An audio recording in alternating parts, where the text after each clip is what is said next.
When I walked into the murdered professor's apartment, there was a printed copy of an article on the table that I was only planning to write. And at the very end, a signature, "You already know who." And I really did know. But I couldn't explain how. My name is Trevor Mason, a crime journalist specializing in stories with more questions than answers. And the one I'm about to tell you didn't start with a police call or an anonymous letter. It all began with a note I was planning to publish about philosophy professor Dr. Edgar Hill, who vanished from his downtown Seattle apartment at exactly 3:33 a.m., according to security cameras. 7 days had passed since then. I had just started drafting when I received an email, from myself, with an attached file named final_hill.txt. Inside was an article, word for word what I wanted to write. Except it was finished. And it contained lines I hadn't typed. The morning was unusually cold for Seattle when I received that email. My coffee had gone cold as I stared at my screen, reading words I recognized as my own style but hadn't written yet. My fingers hovered over the keyboard, trembling slightly. I checked the sender's address multiple times. It was indeed my own personal email. No spoofing, no tricks I could detect. This has to be some elaborate prank, I muttered to no one in particular as I paced my small apartment, running my hands through my already disheveled hair. Detective Sandra Reeves, my contact at the Seattle PD, had been surprisingly forthcoming about Hill's disappearance. I dialed her number. "Reeves. Sandra, it's Trevor. Something weird just happened."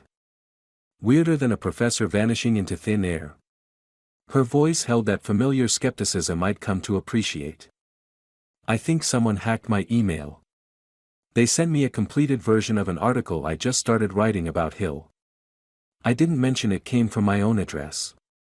That detail felt too bizarre to share. Could be someone from the department playing games. Hill wasn't exactly beloved by all his colleagues. I could hear her shuffling papers in the background. "Listen, I was about to call you. We're opening Hill's apartment to you this afternoon. Since you were his regular contact, maybe you'll notice something we missed." I drove to the professor's apartment. The police had granted access only to me because Hill was listed as my source. I often got comments from him. I opened the door. Inside, everything was in order, as if he'd just stepped out to the store. Books on shelves, the kettle still smelled of green tea, and on the table, a printed copy of my article. I picked it up. The last paragraph was underlined. "The observer is mistaken if they think they are simply being watched. The truth is that the observer is the observed." A flash drive lay on the floor. It contained a single audio file. I played it. Hill's voice. "Trevor, if you're hearing this, it means you've already started to see. But most importantly, don't look at the file called Second. If you open it, don't write. Because everything you write will happen." My heart pounded against my ribs as Hill's voice faded into silence. The apartment suddenly felt smaller, the air thicker. I walked to his bookshelf, examining the titles. Philosophy of Perception, Quantum Mechanics, Observer Effects in Physics, typical for a philosophy professor, yet somehow ominous in this context. A framed photo sat on his desk, Hill with a woman I didn't recognize, both smiling. They stood in front of what looked like an observatory. I pocketed it, not entirely sure why.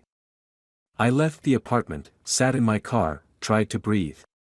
Everything seemed like nonsense, but the feeling wouldn't leave me. I checked the flash drive again. The file, Second, was indeed there, but hidden. I opened it, and froze. Inside was text. Correspondence. Between me and someone with the username Observer333. Only I hadn't had this conversation yet. But the phrases were mine, the style, mine, the mistakes, mine. And at the very end. "You will arrive at the house at 10:41 p.m. and see him for the first time. You will understand that he is you." The file contained timestamps for future dates, conversations I hadn't had yet. My own responses were there, word for word as I would have written them. My throat constricted as I read through what appeared to be my future interactions with this anonymous entity. I called Detective Reeves again. "Did you find anything?" she asked, background noise suggesting she was at the precinct. "I need everything you have on Hill. Academic history, personal relationships, everything." "What's going on, Mason? You sound spooked." "Just humor me. Was anything unusual found on his computer? Any strange correspondence?" She sighed. "Nothing yet. His laptop was password protected. Tech is still working on it. I decided to test it." That same day at 10:41 p.m., I was at the professor's house. And indeed, on the opposite side of the street stood a man. Dressed exactly like me. Even his gait. He was looking in my direction. I started walking toward him, he turned and disappeared around the corner. I ran, empty. No one. But on the wall, in marker, "You don't write the article. It writes you." The street was deserted except for a distant dog walker. The marker was still fresh, the ink glistening under the streetlight. I touched it, wet. Whoever wrote it was here seconds ago. I looked around frantically, but the night had swallowed them. Back at my car, I found a business card tucked under the windshield wiper. Department of Temporal Studies, it read, with an address I didn't recognize and no name. Just a phone number with a Seattle area code.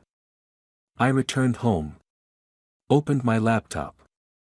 A file called Hill_Trevor_final_3.txt was already open. I hadn't launched it. Inside, a complete transcript of a meeting that hadn't happened yet. My conversation with the person I saw. Every question, every word, written in advance. But at the end was a phrase that paralyzed me. "When you understand that you're not following the case, but it's following you, be ready to return to where you started. But you won't be there anymore." The cursor blinked at the end of the document, mocking me. I tried to delete the file, but the system crashed each time. Finally, I managed to force a shutdown. The next morning, I visited Dr. Amelia Carson, a colleague of Hill's at the university. Her office was cluttered with books similar to those in Hill's apartment. Edgar was unconventional, she said, adjusting her glasses nervously. His work on observer theory went beyond philosophy into, well, places the department wasn't comfortable with. "What kind of places?" I asked, noticing her eyes continually darting to a particular book on her shelf. "He believed reality wasn't fixed. That observation itself created reality backward and forward in time. Most dismissed it as pseudoscience, but..." She leaned forward, lowering her voice. "The week before he disappeared, he claimed he'd proven it experimentally." I reached for the book she kept glancing at. The Recursive Observer, Time Loops and Consciousness, by E. Hill. It wasn't published yet according to the copyright page, the date was next year. I decided to erase everything. Pulled the disk, disconnected the network. Left town for a couple of days. No technology. But even at the hotel, when I turned on the TV, there was a program with my face, an old recording where I supposedly talked about the Hill case. Except I had never given such an interview. And in the credits, based on true events. Actor, Trevor Mason. The hotel room seemed to close in around me as I watched myself discuss details of Hill's disappearance that I hadn't shared with anyone. The me on screen used my mannerisms, my speech patterns, but something was subtly wrong, as if someone had studied me closely but couldn't quite get it perfect. I checked out immediately, driving aimlessly for hours before finding another motel, paying cash. That night, I dreamed of endless corridors where I chased myself, always turning corners just as I disappeared from view. I returned to the city. Called the newsroom. My colleague said I had submitted the material and signed a contract for serialization. Except I hadn't done that. And the contract had my signature. And a copy of my passport. Real. Only the photo was strange, eyes slightly wider, dead gaze. You don't remember coming in yesterday? Jake asked, concern evident in his voice. You seemed different. Focused. Said you'd cracked the Hill story wide open. What exactly did I say? My voice was barely a whisper. That Hill had discovered something revolutionary. Something about reality being written rather than experienced. Jake shrugged. Honestly, you were talking so fast I couldn't follow it all. But the editor loved it. The first piece runs tomorrow. I rushed to the editor's office. Margot Willis looked up from her desk, smiling broadly when she saw me. Trevor. Just the man I wanted to see. The Hill piece is brilliant, your best work yet. Can I see it? I managed to ask through my constricted throat. She turned her monitor toward me. There it was, my byline over an article titled, The Observer Effect, How Professor Edgar Hill Rewrote Reality. The text was identical to the file I'd received in that first email. I didn't write this, I said. Margot's smile faltered. You handed it to me personally yesterday. That wasn't me. The next day, a note was placed in my mailbox. Just 3 words, stop the article now. I didn't stop. Published everything I learned. Videos, correspondence, audio. And that same evening I received the final recording, by email, no sender. My voice again. You are not the author. You are the material. Welcome to the other end of observation. The timestamp on the email showed it was sent 7 days ago, the exact day Hill disappeared. I tried calling the number on the business card I'd found. A computerized voice answered, Department of Temporal Studies. Please state the paradox you wish to report. Someone is impersonating me, I said. Writing my life before I live it. Confirmation code, please. I had no code. The line went dead.